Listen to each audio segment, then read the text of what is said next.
Hello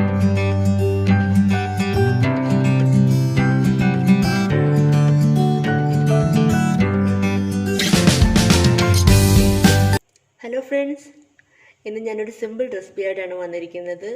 simple ആണെങ്കിൽ നല്ല tasty ആയിട്ടുള്ള ഒരു റെസിപ്പിയാണ്, ഒരു ചമ്മന്തിയുടെ റെസിപ്പിയാണ്.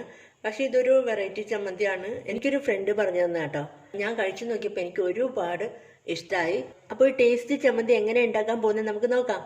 അപ്പോൾ നമ്മുടെ ഈ വെറൈറ്റി ചമ്മന്തിക്ക് വേണ്ടി ഞാനിപ്പോൾ ഒരു അരമുറി തേങ്ങ എടുത്തിട്ടുണ്ട്. അതിൻ്റെ കൂടെ 4 ചുവന്നുള്ളി, ഒരു കതുപ്പ് കറിവേപ്പില, ഒരല്പം ഉപ്പ്, പിന്നെ ഒരു ചെറിയ ഉണ്ട പിഴുപുള്ളി.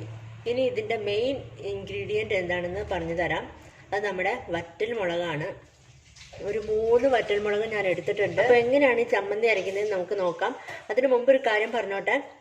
എൻ്റെ ചാനലിലേക്ക് ആദ്യമായിട്ട് ആരെങ്കിലും വന്നിട്ടുണ്ടെങ്കിൽ ഒന്ന് സബ്സ്ക്രൈബ് ചെയ്തേക്കുക. അതിൻ്റെ തൊട്ടടുത്തൊരു കുഞ്ഞ് ബെല്ലൈക്കൺ ഉണ്ട്, അതും കൂടി ഒന്ന് എനേബിൾ ചെയ്ത് വെക്കുക കേട്ടോ. എനിക്ക് റെസിപ്പി പറഞ്ഞു തന്നത് എൻ്റെ ഒരു ഫ്രണ്ടാണ്. എൻ്റെ ഒരു ഏറ്റവും അടുത്തൊരു ഫ്രണ്ടാണ്. ഞാൻ യൂട്യൂബിൽ വന്നതിന് ശേഷം എനിക്ക് കിട്ടിയ ഏറ്റവും നല്ലൊരു കൂട്ടുകാരിയാണ് ഈ റെസിപ്പി പറഞ്ഞു തന്നത്. അപ്പോൾ അതാരാണെന്ന് ഞാൻ ഏറ്റവും അവസാനം പറയുന്നതായിരിക്കും. അപ്പോൾ നമുക്ക് ആദ്യം ഈ വറ്റൽ മുളകില്ലേ, വറ്റൽ മുളക് നമ്മൾ പച്ചയ്ക്കല്ല അരയ്ക്കണത്.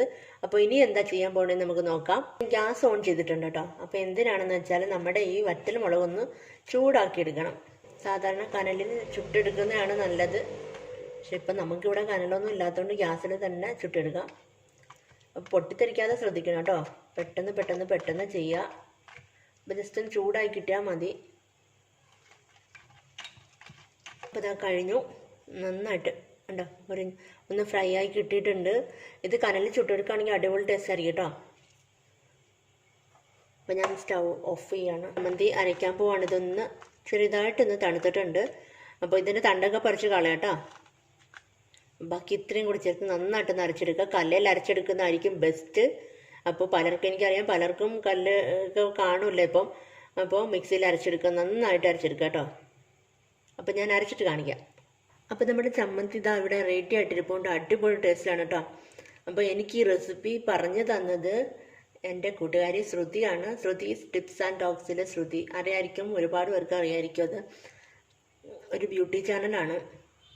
അപ്പോൾ എനിക്ക് ഈ റെസിപ്പി പറഞ്ഞത് അവളാണ്. അപ്പോൾ ഒരുപാട് താങ്ക്സ് ശ്രുതി. അപ്പോൾ നിങ്ങളെല്ലാവരും ഒന്ന് ട്രൈ ചെയ്ത് നോക്കൂ കേട്ടോ. അപ്പോൾ നല്ല ടേസ്റ്റാണ്, അടിപൊളി ടേസ്റ്റ് ഉണ്ട്. ഞാൻ കഴിച്ചിട്ടില്ല. അതിന് മുന്നേ അവൾ പറയുന്നതിന് മുന്നേ ഞാൻ കഴിച്ചിട്ടില്ല ഈ ചമ്മന്തി. ആദ്യമായിട്ടാണ് അവൾ പറഞ്ഞതിന് ശേഷമാണ് ഞാൻ ഉണ്ടാക്കി കഴിച്ചു നോക്കിയത്. എനിക്ക് ഒരുപാട് ഇഷ്ടമായി. അപ്പോൾ നിങ്ങളൊന്ന് ട്രൈ ചെയ്ത് നോക്കൂ. അപ്പോൾ നിങ്ങൾക്ക് ഈ വീഡിയോ ഇഷ്ടമായെങ്കിൽ ലൈക്ക് ചെയ്യാനും കമൻറ്റ് ചെയ്യാനും ഷെയർ ചെയ്യാനും മറന്നു പോകണ്ട. അപ്പോൾ അടുത്ത നല്ലൊരു റെസിപ്പി ആയിട്ട് വീണ്ടും കാണാം. ബൈ. താങ്ക്